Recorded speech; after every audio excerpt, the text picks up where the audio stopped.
Great. Hope everybody had a good lunch. And thank you everyone for giving me your valuable 20 minutes today. So 2.5 billion opportunities, it has been a childhood dream. So I always wonder, if only I can make each individual give me $1. So today we want to talk about specifically this circle. So more digital consumers live in this circle than outside of it. So 2.5 billion is the digital population instead of the whole population, because just now someone already correcting my facts. So 2.5 billion isn't just a random statistic. It's a sheer reminder of the magnitude and influence of APAC in the global stage. So for those of us who are in affiliate marketing, this circle represents a treasure trove of opportunities. By tapping into this potential, business required to understand the unique behaviors, preferences, and challenges across the region. So as we dive into today's presentation, we want to explore together how best we can engage with the consumers and the vast region in APAC. My name is Malena Gong. I'm the Business Director, Growth Market at Tyroo CJ. I'm from China, and I've been living in Singapore for the past 14 years. As a true Chinese, of course, my hobby is playing mahjong. But I'm going to skip the introduction of my experiences because those are just blah, blah, blah, blah, blah. I want to spend more time exploring the APAC with you guys. I want to start with a few numbers. Of course, we already talked about digital population, but still want to put it into perspective in comparison with other big economy markets. Because after all, 2.5 billion is just a number until you see it in context, right? So as of 2024, APAC's 2.5 billion digital users already surpassed the combined total of North America, Europe, and UK by 3 times. And this number is going to grow to an incredible 4.7 billion by 2032. I tried to fit that 4.7 billion circle into these slides, but there wasn't just enough space, so I didn't do that. Okay, beyond population, it's also crucial to examine a few other key statistics to fully understand the business potential, right? So first, let's take a look at the online shopper penetration. By 2033, 95% of the APAC consumers are expected to shop online. So this rapid growth in the digital engagements just highlights the tremendous opportunity in e-commerce business and also for us in the affiliate marketing. Next, turning into the household spending, the financial power of APAC is also on a sharp upward trajectory. We see by 2032, we expect it to be more than double from 2024. This massive increase underscores the growing purchasing power of APAC consumers, making APAC an important market for business thinking about global expansion. Lastly, the affiliate marketing spend is also expected to skyrocket from the current 20 billion in 2024 to 2032, 75 billion. So this level of investments just signals the importance to go into the market sooner than later so that you can grab the market share of this growing economy. So right now we have a growing population, we have a growing online shopper penetration, we have a growing household spending, and at the same time we have a growing competition in the region. And yeah, forgot to mention the growth rate, of course. It's an 18% annual compound growth rate.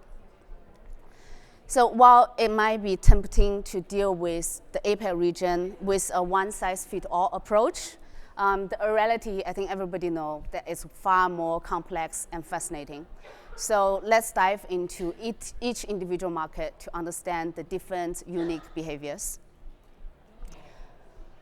Starting with consumer behaviors and Japan. So we all heard about Japan's aging population, and this aging population is driving demand for products and services catering to the elderly. And for those who have been to Japan, you know that there's convenience store everywhere. So they have this convenient culture together with the sustainability. It's driving consumer preferences, especially in automation and also eco-friendly products. Although Japan has a high internet penetration, its digital transformation is more gradual. So that means the consumer's consumption is still a mix of traditional and digital consumption. And manga and anime is an important culture to Japanese. The consumption of manga and anime on their local, on their platforms like Crunchyroll or local publishers are influencing the trends in collectibles and merchandise. So China's e-commerce accounts for more than 50% of the global total e-commerce sales.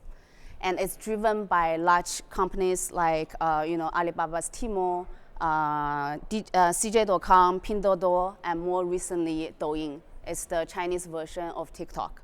So social commerce, live streaming shopping, and online to offline retail is also gaining increased popularity in China.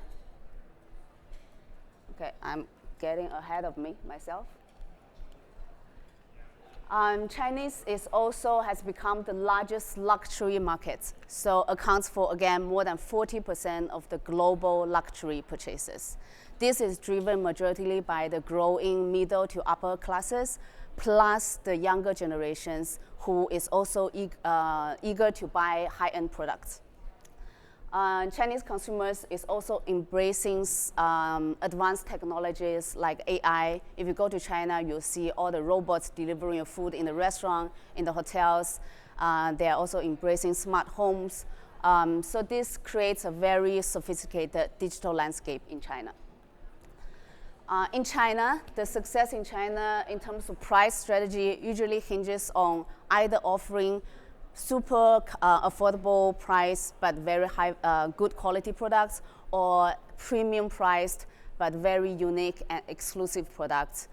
Basically, nobody in China wants anything in between, right? So, moving to Korea. Korea is one of the most digitally connected countries in the world. Its robust infrastructure, digital infrastructure has fostered a very high level of digital consumption, making e-commerce, mobile shopping, online entertainment central of Korean consumers' daily life. Korean consumers are extremely tech-savvy, so there are many Korean households are already using Internet of Things devices like smart speakers, smart refrigerators, and even fully connected homes that can be controlled over your mobile apps. So companies like Samsung, LG are leading the charge in providing the consumers the smart solutions. K-culture, the rise of K-cultures, K-pop, K-drama, K-fashion, K-beauty, are not just influencing international markets, it's also shaping the domestic consumer preferences. K-pop singers, K-drama actors, they are seen as the cultural icons and trendsetters, influencing preferences across vectors. It can be fashion, it can be electronics, can even be food. Right? So the endorsements and partnerships with them can lead to product sell-out within minutes. Gaming is also an important culture for Korea. Korea is actually the leading global leader in terms of gaming innovations. In Korea, we have the largest population of casual mobile gamers, as well as dedicated gamers who play on PC and consoles. Competitive gaming or e-sport is considered as a professional industry in Korea, and e-sport athletes are seen as celebrities as well. So there's a lot of brands working with them as well. In India, the young demographic is driving the demands for products in fashion, tech, entertainment. The internet digital access between rural and urban areas varied drastically, and there's also a wide gap between female and male online. So we have 33% of men is online in India, while 22% of women online. At the same time, India has seen a rapid adoption of payment solutions, digital payment solutions, which is also transforming how Indian consumers transact. India still has the largest, very value-conscious consumers who is looking, same as China, looking for products that's with good quality but with very competitive rates. Southeast Asia is probably one of the most mobile-first population, like a penetrated markets. More than 70% of the internet users is accessing web with just mobile device exclusively. So that means they don't have desktop. They don't have, it's not they don't use. They don't have desktop, they don't have iPad and any other devices, right? Southeast Asia also seeing a rise of middle classes, so it's also transforming aspirational purchases. They also spending on experiences, travel and tech gadgets as well. Social commerce thrives in Southeast Asia because of its communal culture. So they basically believe recommendations from their family, friends, and sellers on social media and even live streaming.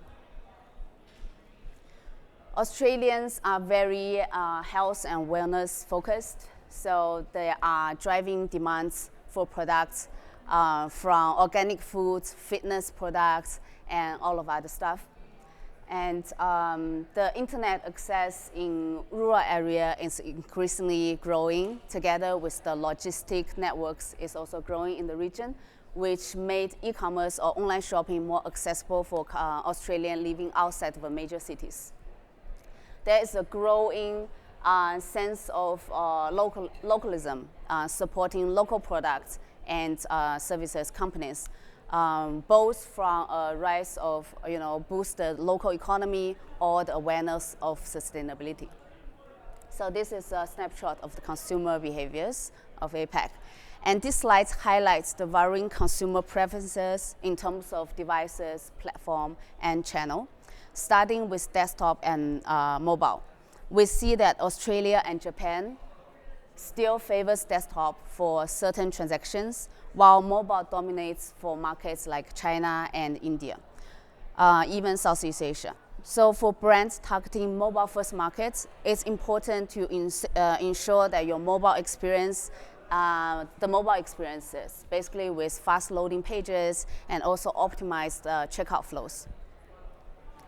Android phones has a very strong presence across most APAC countries, especially India, China, and Southeast Asia, while iOS is more prevalent in Japan and Australia. So when targeting Android-heavy markets, it is important to ensure your apps and mobile websites are optimized for low-spec devices and also different various screen size, right?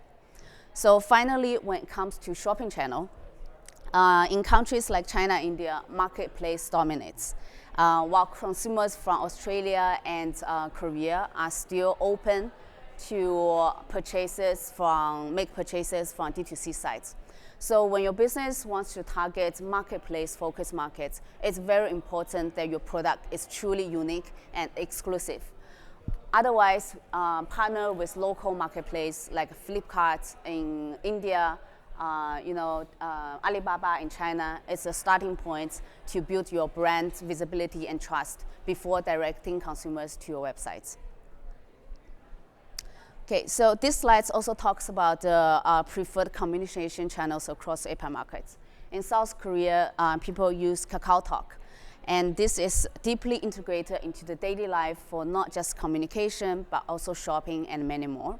Japan relies on LINE, which is also not just stops as messaging, it's also for payments and services. India, along with Australia, the main messaging app is WhatsApp for both personal and business users. In China, WeChat is the go-to super app, offering literally everything from messaging to e-commerce to services to payments to even social media. Across Southeast Asia, a mix of WhatsApp, Line, and Facebook Messenger is favored by its because it's a diverse region and it's mobile-first market. So it is very important to know the preferred communication channels so that you know what's the best way to reach and engage your consumers in different markets. And it's also crucial to tailoring your customer support system to integrate with these different apps so that this will not only help you to increase your customer satisfaction, but also help resolve issues faster to meet where your clients already are. Okay, so let's also explore the diverse payment method across APAC. The debit cards, the number of debit cards on average a Korean consumer has is about 6.7 credit cards. So it's credit cards makes up to 70% of the payments. So it's a cards dominant market. And its local mobile wallets like Kakao Pay, Naver Pay is also gaining tractions. For Japan, PayPay and Rakuten Pay is the main digital wallet Japanese use. At the same time, Japanese is still a very predominantly cash-based market.